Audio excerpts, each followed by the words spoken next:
그들이 겟세마네라 하는 곳에 이름에 예수께서 제자들에게 이르시되 내가 기도할 동안에 너희는 여기 앉아 있으라 하시고 베드로와 야고보와 요한을 데리고 가실새 심히 놀라시며 슬퍼하사 말씀하시되 내 마음이 심히 고민하여 죽게 되었으니 너희는 여기 머물러 깨어 있으라 하시고 조금 나아가사 땅에 엎드리어 될 수 있는 대로 이때가 자기에게서 지나가기를 구하여 이르시되 아빠 아버지여 아버지께서는 모든 것이 가능하오니 이 잔을 내게서 옮기시옵소서.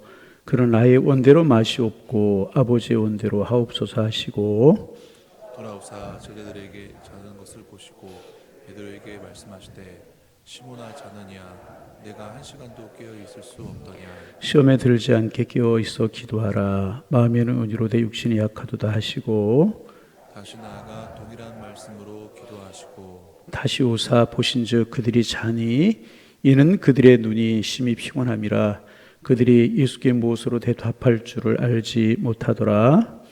세 번째 오사 그들에게 이르시되 이제는 자고 쉬라 그만 되었다 때가 왔도다 보라 인자가 죄인의 손에 팔리느니라. 함께 보십니다. 일어나라 함께 가자 보라 나를 파는 자가 가까웠느니라. 아멘. 고난의 한 주간 예수님께서 이제 그날 행하셨던 그런 예수님의 행적 우리가 이제 고난 주간마다 좀 살펴보기도 하고 그랬는데 이번 고난 주간에는 그렇게 그날마다 예수님이 행하신 행적을 되짚어보지 않고 그저 고난 주간에 있었던 고난 주간에 예수님께서 행하셨던 일들 중에서 이렇게 은혜가 되는 대로 한 사건씩 우리가 묵상하면서 은혜를 나누기를 원합니다.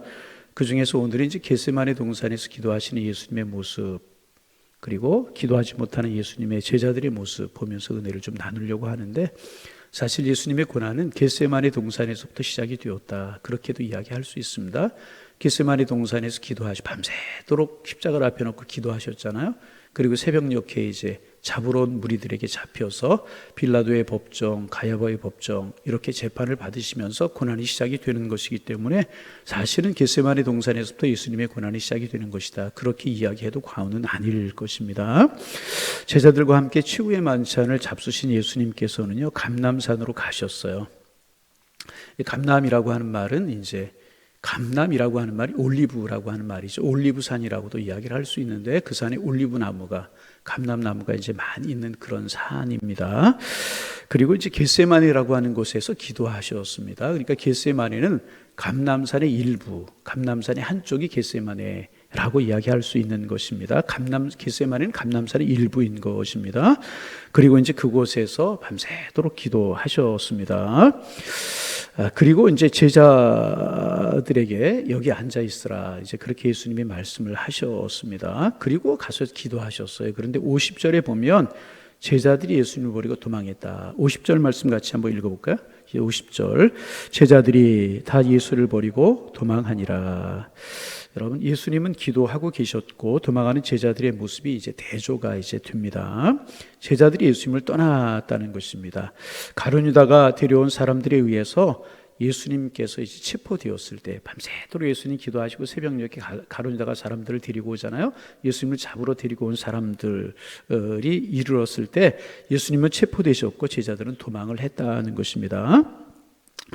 그런데 이제 가만히 이제 오늘 본문을 묵상해 보면 제자들이 몸으로 예수님을 떠난 것은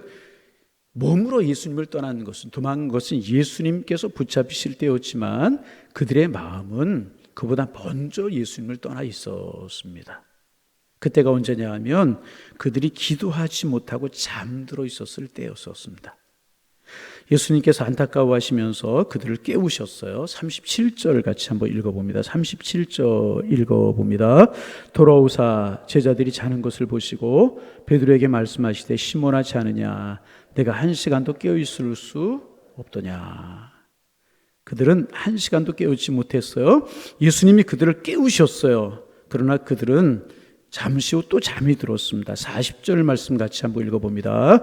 다시 보신즉 그들이 자니 40절 읽어요. 다시 오사 보신즉 그들이 자니 이는 그들의 눈이 심히 피곤함이라. 그들이 예수께 무엇으로 대답할 줄을 알지 못하더라. 잠자고 있던 제자들은요, 예수님이 오셨을 때 민망해서 어쩔 줄 몰랐어요. 민망해서 어쩔 줄 모르는 제자들을 보면 그래도 조금은 양심이 있었던 것 같아요. 그죠? 민망해서 어쩔 줄 몰랐습니다. 이제 기도하지 못하는 제자들의 연약한 모습과 기도하시는 예수님의 모습이 너무나 대조적으로 이제 기록이 되고 있습니다. 여러분, 겟세마네라고 하는 이 말은 뭐냐 하면 기름을 짜는 기계, 기름을 짜는 틀, 그런 뜻입니다.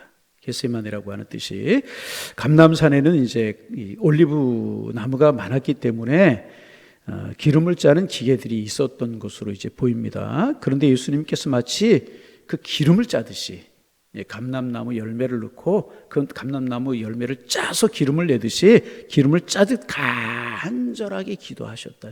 그 밤 간절하게 십자가를 앞에 놓고 기도하셨다는 거예요. 인류 대속의 사역을 앞에 놓고 그 십자가를 앞에 놓고 간절히 기도하셨다는 것입니다. 그런데 제자들은 그렇게 하지 못하고 잠들어 있었다는 것입니다.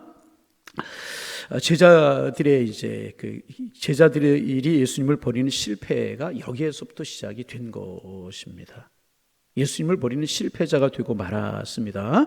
그런데 본문은 그 제자들의 실패의 원인을 그들이 기도하지 못했다는데, 그들이 기도하지 못하는 것을 찾고 있습니다. 39절에 보면, 39절도 한번 같이 한번 읽어볼까요? 39절, 38절입니다. 38절. 시험에 들지 않게 깨어있어 기도하라. 마음에 놓은 일에 육신이 약하도다. 시험에 들지 않게 기도하라고 말씀하셨어요. 예수님께서는 기도하지 않으면 시험에 들어 실패할 것임을 말씀하셨어요. 그런데 제자들은 기도하지 못했고 시험에 들어서 결국 예수님을 버리고 멀리 도망해 버리고 말았다는 것입니다. 여러분, 그래서 우리의 신앙생활을 판단할 수 있는 가장 정확한 척도 중에 하나는 뭐냐 하면 기도 생활입니다. 여러분, 이거 꼭 기억하셔야 돼요. 우리 신앙생활을 판단할 수 있는 가장 정확한 척도 중에 하나는 기도 생활. 기도하는 사람, 믿음 있는 사람. 기도하는 사람, 믿음 없는 사람. 여러분, 틀림이 없어요. 기도는 하나님과의 대화라고 이제 종종 그렇게 이야기하지 않습니까? 하나님과의 대화. 기도가 줄어든다는 것은 하나님과의 대화가 줄어든다는 것이고, 그만큼 하나님과의 관계가 소원해진다 하는 것을 말하는 것입니다. 여러분, 이제 가정에서 이제 부부가 사랑하고 함께 살아가요. 그런데 이제 무슨 일로 인하여서 부부 사이가 조금 어색해졌어요. 그러면 줄어드는 게 뭐예요? 대화가 줄어들어요. 서먹서먹해지고 집안 분위기가 컴컴해지고, 그럼 관계가 소원해지게 되는 거예요. 여러분, 그렇잖아요? 하나님과의 대화도 마찬가지잖아요. 하나님과 친밀한 사람들 하나님과 대화를 나누잖아요. 친밀하지 못하면 대화를 나누지 못하게 되는 것입니다. 그래서 이제 그렇게 이야기하기도 하죠. 성경 말씀은 글로 주신 하나님의 말씀, 반면에 기도는 하나님과 직접 대화하는 것. 그래서 여러분, 성경 아무리 많이 읽어도 기도하지 못하면 소용이 없어요.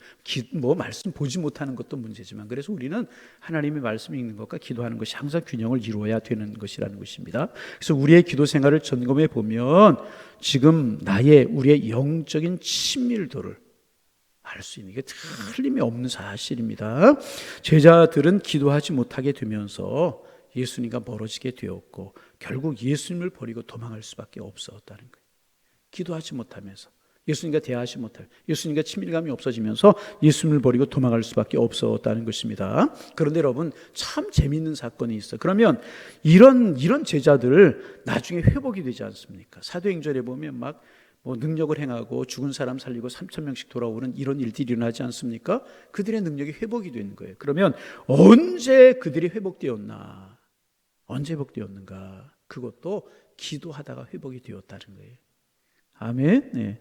사도행전 1장에 보면 그들이 이제 마가의 다락방이 보이잖아요. 약속하신 것을 기다리라고 하는 주님의 말씀을 의지하고 마가의 다락방에 모여서 열심히 기도합니다. 감람산에서 예수님의 승천을 목격한 제자들이 다락방으로 돌아와서 제일 먼저 그들이 한 일이 뭐냐면 다른 것 하지 않았어요. 열심히 기도했다는 것입니다. 그들이 열심히 기도에 힘썼다는 것입니다. 아주 열심히 기도했어요. 열심히 기도했잖아요. 이때 제자들의 모습은요, 겟세마네 동산에 있었던 제자들의 모습과는요 너무너무 달랐어요. 그들은 더 이상 잠들어 있지 않았다는 것입니다. 깨어서 열정적으로 그들은 기도했다는 거예요. 마음을 같이 해서 그들은 기도했다는 것입니다. 이 기도로 그들은 성령 충만함을 경험하게 되었고 갖가지 은사로 무장할 수 있게 되었고요, 복음 증거자로 살 수 있게 되었다는 것입니다. 그들은요 비로소 부끄럽지 않은 예수님의 제자로 회복이 되었다는 거예요. 보세요, 기도하지 못하고 잠들어 있을 때 도망하는 제자들이 되었어요. 그러나 모여서 기도할 때요 능력 있는 사도들이 되었고 능력 있는 제자들이 되었고요, 부끄럽지 않는 예수님의 제자로 회복이 되었고요, 기적과 능력을 행하는 제자들이 될 수가 있었다는 것입니다. 그래서 여러분, 성도는 잘 들으세요. 성도는 기도하지 않을 때 무너집니다. 기도하지 않을 때 무너지고요, 기도할 때 회복이 되게 되는 것이라. 이거 제자를 통해서 알 수 있어요. 기도하지 않을 때 무너지고 도망이 있어요. 기도할 때 회복이 되고 능력 있는 제자들이 됐잖아요. 기도하지 않을 때 무너지고요, 기도할 때 회복이 되는 거예요.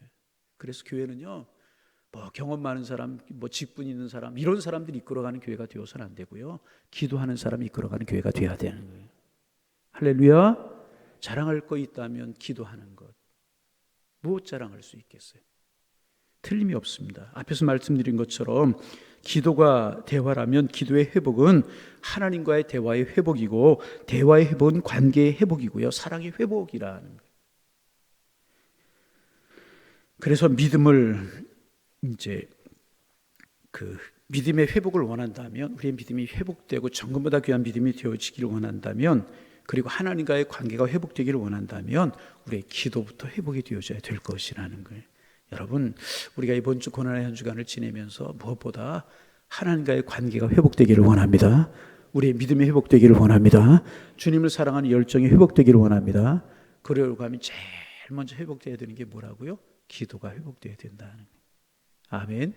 이 한 주간 그럴 한 주간이 되시기를 주님의 이름으로 축원합니다. 왜 새벽에 나와 기도하자고 그러고 릴레이 기도하자고 그래요? 이 하나님과의 관계가 회복이 되잖아요. 하나님과의 관계가 회복되면 믿음이 회복이 되게 되고, 믿음이 회복되면 우리의 삶이 회복되게 되는 것이라고 하는 것입니다. 여러분, 이번 한 주간에 정말 우리의 기도가 뜨겁게 회복이 되어서 하나님과의 관계가 회복이 되고 우리의 믿음이 회복이 되고 하나님을 사랑하는 열정이 살아날 수 있는 은혜의 한 주간이 되시기를 주님의 이름으로 축원합니다. 그래서 고난의 한 주간을 시작하면서 이 본문을 택한 것도 거기에 이유가 있다는 거예요. 보세요, 너무나 극명하잖아요. 기도하지 못하고 잠들어 있었던 제자들 도망하고 믿음을 저버렸잖아요. 초라해졌잖아요. 이렇게 전락이 되어버리고 말았잖아요. 그런데 마가이들 앞에서 기도하던 그들 능력이 임하고 관계가 회복이 되고 믿음이 회복되고 정말 두려움이 없는 제자들로, 부끄러움이 없는 제자들로 회복이 되잖아요. 다시 한번 반복합니다. 고난의 한 주간을 지내면서 무엇보다 주님과 우리의 관계가 회복되고 우리의 믿음이 회복이 되어야 되는데, 그러기 위해서는 여러분, 우리의 기도가 회복되는 그런 은혜가 있는 한 주간이 되기를 주님의 이름으로 축원합니다. 조금 시간이 가도 우리가 또 한 가지만 묵상을 하기, 또 한 가지 생각할 것이 있어요. 그것은 예수님께서 제자들에게 이제 기도하라고 말씀하셨는데, 기도하라고만 말씀하셨지 무엇을 위해 기도할 것인지 구체적으로 말씀하지 아니하셨다는 거예요. 예를 들면 오늘 밤에 내가 붙잡히지 않도록 좀 기도해 달라고 그렇게 이야기하실 수 있었잖아요. 그런데 그렇게 말씀하지 않으셨어요. 아니면 십자가를 질 때 내가 고통이 너무나 심하지 않도록, 아프지 않도록 나를 위해서 기도해 달라고 그렇게 이야기하지 아니하셨다는 겁니다. 너희들 이렇게 하라고 기도하지 아니하셨다는 것입니다. 그냥 기도하라고. 주님이 그렇게 말씀을 하셨다는 것입니다. 여기서 우리는 두 종류의 기도가 있음을 알게. 두 종류의 기도. 하나는 뭐냐 하면 무엇을 얻기 위한 기도가 있어요. 자, 다시 하나, 무슨 기도가 있다고요? 무엇을 얻기 위한 기도가 있어요. 얻기 위한 기도. 이렇게 다 한 다음에 주옵소서, 주세요라고 하는 기도가 있다는 것입니다.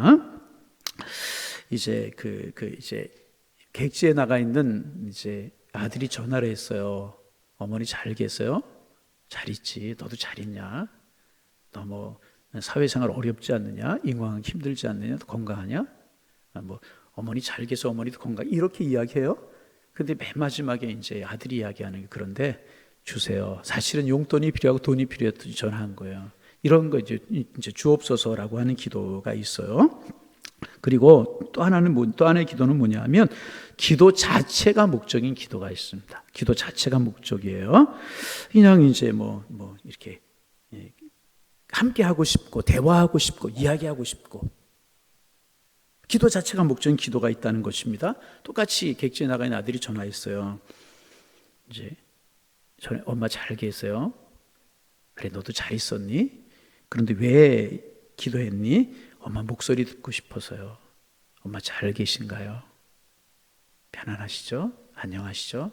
엄마 보고 싶어요. 열심히 살고 있어. 엄마 목소리 듣고 싶어서 전화했어요. 그냥 어머니 편안하신가? 그리고 전화했어요. 그렇다면 그 이야기를 듣는 엄마가 어떻겠어요? 감격스럽고 아들을 위해서 뭐든지 해주고 싶은 마음이 들지 않겠습니까? 그러면서 엄마와 아들의 사랑이 무르익어가고 깊어가고 이것이 참 사랑이 아니겠습니까? 여러분, 그러다 예수님께서 기도 제목을 주지 않고 기도하라고 하셨다는 것은 뭐냐면 기도 자체를 소중하게 여기셨다는 거예요. 여러분, 우리의 기도는 어떻습니까? 물론 주님께 무엇을 얻기 위한 기도하지 말라는 거 아니에요. 일용할 양식을 달라고 주기도문에서 우리가 기도하라고 주님이 가르쳐 주셨잖아요. 그래서 무엇을 얻기 위한 기도도 참 중요합니다. 그 기도도 해야 됩니다. 그런데 무엇을 얻기 위한 그 기도만 가지고는 능력 있는 신앙인이 되기에는 턱없이 부족하다는 거예요. 우리가 무엇을 달라는 기도해야 돼요. 그런데 때로는요, 무엇을 달라는 기도 말고 기도 자체가 좋은 거예요. 왜? 주님과의 대화이고 주님과의 관계이고 주님과 함께 하는 것이기 때문에. 그래서 여러분, 우리 기도가요, 이렇게 무엇을 얻기 위한 기도에만 머무르면 안 된다는 거예요. 참 기도는 얻기 위한 수단으로 드리는 기도가 아니고 기도 자체가 즐거움이 되는 기도가 되어야 된다는 것입니다. 이런 기도는 드리면 드릴수록 하나님께 더 가까이 가게 되고요, 하나님과 깊은 교제하게 되고요, 하나님과 친밀해지는 기도라는. 그리고 테레사 수녀가 늘 새벽마다 기도했다고 그러죠. 늘 오래 기도하고 그랬다. 무슨 기도를 하십니까? 한 사람이 물었대요. 그랬더니 테레사 수녀가 하는 이야기가 그냥 듣죠 그랬대요. 하나님의 음성을 듣고 하나님의 마음이 무엇인가를 묵상하고 하나님이 무엇인가를 원하시는가를 묵상하고. 얻기 위한 기도, 오해하지 마세요. 얻기 위한 기도 필요 없다는 이야기 아닙니다. 그 기도도 드려야 되지만 거기에서만 머무르는 기도가 되어서는 안 되고 기도 자체가 즐거움이 되는 기도, 그런 기도 드리면 드릴수록 하나님과 교제가 깊어지고 관계가 친밀해지고. 여러분, 무엇인가를 얻기 위한 기도는요 오래 드릴 수 없어요. 그러나 사랑의 속삭임은요 하면 할수록 하루 종일이라도 할 수 있고요, 밤을 새워도 끔이 없는 것이 사랑의 대화이지 않습니까? 이런 의미에서 성도들의 기도는요 그 자체가 하나님과 함께하는 삶이 되어야 되고요, 하나님과 교제, 하나님과 동행하는 것이라고 이야기할 수가 있습니다. 자, 이런 기도가 바로 이런 기도의 모범을 보이신 분이 예수님이시잖아요. 오늘 기도가 그렇잖아요. 36절 말씀 한번 읽어볼까요? 36절. 조금 나아가사 땅에 엎드려 될 수 있는 대로 이때가 자기의 지나가기를 구하여.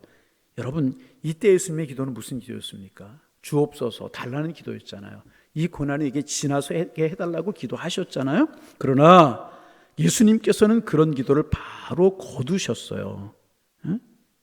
그 다음에 36절에 뭐라고 기도하는지 또 읽어봅니다. 이르시되 아바 아버지여, 아버지께는 모든 것이 가능하오니 이 잔을 내게서 옮기시옵소서. 그러나 나의 원대로 마옵시고 아버지의 원대로 되기를, 내 뜻대로 되라는 거 포기했잖아요. 그리고 아버지의 원대로 되기를 원한다. 예수님께서는 당신께서 원하시는 것을 얻는 것보다 더 중요한 것이 하나님과의 관계임을 아셨다는 것입니다. 그리고 그 아버지의 뜻대로 인류 대속의 사역을 위해서 십자가를 지시고 피 흘리셔서 우리를 구원하셨다는 것입니다. 여러분, 우리가 고난의 한 주간에 많이 생각할 거, 예수님 십자가 생각하면서 우리의 믿음이 성숙해야 되지만 무엇보다 이 고난의 한 주간에 기도에, 새벽에 또 릴레이 기도에 동참하면서 무엇보다 우리의 기도가 깊어지기를 원합니다. 우리의 기도가 성숙해지기를 원합니다. 주님과 함께하는 사랑하는 사람들 밤새워 이야기하고 대화 나누듯이 그런 모습이 우리의 모습이 된다면 이것 자체가 축복이고 이것 자체가 신앙생활의 승리가 아니겠습니까? 이런 기도를 드린 사람은요, 어떤 일이 있어도 믿음이 흔들리지 않아요. 어떤 일이 있어도 크고 작은 시련 앞에서도 실망하지 않을 수 있고요, 실망하지 않을 수 있고 굳건한 믿음의 길을 걸어갈 수 있는 사람이 이런 사람이라는 거예요. 여러분, 이번 고난 주간에 우리의 기도가 깊어지셔서 고난도 이겨내고 환난도 이겨내고 주님과 동행하며 축복 속에 살아가는 하나님의 사람들로 우리의 기도가, 우리의 삶이, 우리의 신앙이 한 걸음 성숙해질 수 있는, 그래서 그 사람의 기도 생활이 그 사람의 신앙인 것처럼 이번 한 주간 우리의 기도가 깊어지고 넓어지고 정말 주님과 함께하는 그런 고난의 한 주간 지내고 나서의 우리의 축복 함께 하실 수 있기를 주님의 이름으로 축원합니다. 축원합니다. 하나님 아버지, 고난의 한 주간 십자가의 주님을 바라보기를 원합니다. 십자가의 주님을 묵상하기 전에 십자가를 앞에 놓고 겟세마네 동산에서 기도하시는 예수님의 모습 묵상하며 오늘 한 날 시작합니다. 하나님, 기도하러 나가시면서 제자들에게 깨어있으라고 기도하라고 말씀하셨는데 한 시 동안도 깨어있지 못했던 제자들의 모습을 보면서 행여나 이게 우리의 모습이 아닌가 돌이켜봅니다. 하나님, 이 한 주간만이라도 영적으로 깨어있는 한 주간이 되어지기를 원합니다. 주님, 기도하지 못했던 제자들, 예수님을 버리고 멀리 도망하는 실패자들이 될 수밖에 없었는데 성령 강림하시고 마가의 다락방에 모여서 열심히 그들 기도했을 때 성령이 임하고 강한 그리스도인, 능력 있는 그리스도인, 세상을 정복한 그리스도인이 될 수가 있었는데 결국 기도가 신앙이고 기도의 능력이 신앙의 능력, 영적인 능력이라고 하는 사실을, 이 사실을 우리에게 보여주는데 우리 고난의 한 주간을 지내면서 무엇보다도 우리 기도의 사람들 되어지기를 원합니다. 우리의 기도가 성숙되기를 원합니다. 하나님, 간구합니다. 기도하지 못했던 우리들의 마음속에 성령으로 임하셔서 우리의 기도의 문을 열어 주옵소서. 기도하는 사람들 되게 하여 주옵소서. 뜨겁게 기도하는 사람들 되게 도와주셔서 신앙생활에 실패하고 실패인 줄도 모르며 영적으로 죽어있고 잠들어 있으면서도 영적으로 죽어있고 잠들어 있는 것인지도 몰라고 살아가던 우리의 신앙이 깨어있는 신앙이 되게 하시고 생명 있는 신앙이 되게 하시고 움직이는 신앙이 되게 하시고 능력 있는 신앙, 권세 있는 신앙, 제자들처럼 능력을 행하는 그런 신앙이 될 수 있는 저희가 될 수 있도록 축복하여 주옵소서. 주님이 이런 기도 하라고 가르치지 않는 것은 기도 자체가 귀한 것이고 기도 자체로 주님과 함께하는 것이 귀한 것이라고 하는 사실을 가르쳐 주셨는데, 하나님, 정말 무엇을 원하는 기도 우리가 드려야 되겠지만은 그런 기도만이 아니라 주님과 함께하는, 주님과 대화하는, 주님과 사랑의 속삭임을 갖는 그런 기도하는 기도의 사람들 되게 도와주시어서 우리의 기도가 한 걸음 성숙할 수 있도록 우리 주님 축복하여 주옵소서. 이 고난의 한 주간을 지내며 주님의 사랑 깊이 마음속에 새겨지게 하시고 주님의 은혜가 마음에 크게 다가오게 하셔서 나를 사랑하셨던 주님, 내가 주님을 사랑합니다. 나를 위해 피 흘려주신 주님, 내가 주님을 사랑합니다. 이런 고백이 우리 무대에서 넘쳐날 수 있도록 축복하여 주셔서 고난의 한 주간을 지내고 난 후에 주님을 사랑하는 마음이 더해지게 하시고 더 주님 앞에 가까이 나아갈 수 있도록 축복하여 주옵소서. 오늘부터 주님의 고난을 묵상하며 새벽에도 나오지만 또 이렇게 릴레이 기도, 우리가 13시간 릴레이 기도 시작하게 되는데 하나님, 기도하고 싶은 열망이 우리 성도들의 마음속에 넘쳐나게 하시고 하나님 기도할 때 하나님의 사랑을 경험하고 깊이 주님 경험할 수 있는 은혜의 시간 될 수 있도록 주님 축복하여 주셔서 모두 주님의 사랑에 감격하며 주님의 은혜에 감격할 수 있는 그런 은혜가 있게 하여 주옵소서. 이 새벽도 우리의 기도의 문을 열어주시고 이 한 주간을 주님께서 주관하여 주옵소서. 나라 민족 위해서 기도하고 한국교회 기도하고 우리 교회 기도하고 환우들을 위해서 기도하고 시험에 든 교우들을 위해서 기도하고 우리 가정을 품고 기도할 때도 하나님의 은혜를 경험할 수 있는 축복이 시간마다 봄비처럼 하늘의 은혜처럼 내려질 수 있도록 주님 축복하여 주옵소서. 예수님의 이름으로 기도하옵나이다. 아멘.